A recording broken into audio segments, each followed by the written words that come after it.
Welcome. Today we're going to be discussing the technique reversing mace and how to relate it to other elements of the American Kenpo system. So keep in mind two things. First, this is not a comprehensive list. And second, it's not family grouping. The better way to think about it is just different avenues to explore to relate this specific technique to other elements of the American Kenpo system. So let's start out with a really prominent physical attribute of reversing mace. That is these overlapping circles, okay? So let's start out analyzing the relationship through three different characteristics. One is the directionality, or clockwise, counterclockwise, of those circles, the timing of the circles, and the direction in which they're going. So in other words, together or opposing to one another, and we'll get into that in just a second. So let's start out with reversing mace. We have the circles going in this direction, and we could obviously reverse those directions. So if we were to do that, that would bring in something like a destructive fans.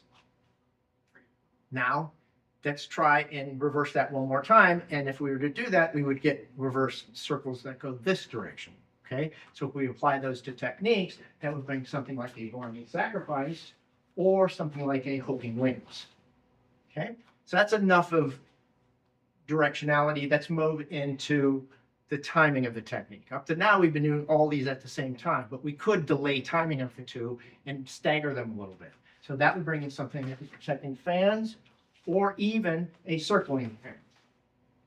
Okay, so now let's get into the other way to think about this directionality. And that would bring in something like a circle of protection. So if we look at it, the reason why we're talking about this directionality is now, rather than being on the same plane, now they're on two different planes.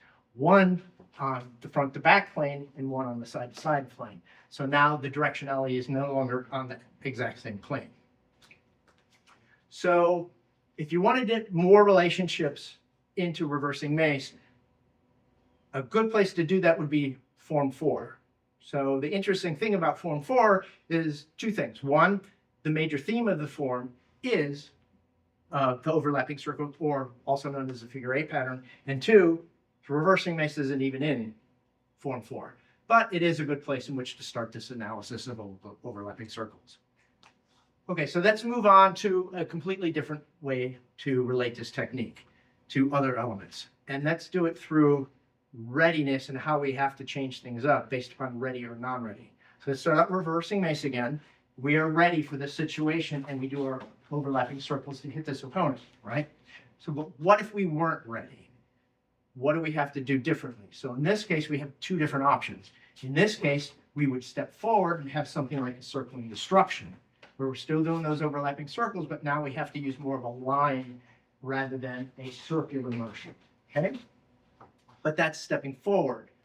Now we could also step back, and that would bring in something like a repeating mace, right? So now if I step back, I now have three different ways I could do this. One, where one line's going on the vertical, the other line, or a circle, is going on the horizontal. So we have this circular motion going front to back, and this circular motion going in and out, right? But we could stick to what we did in reversing mace and have them both being on a vertical plane.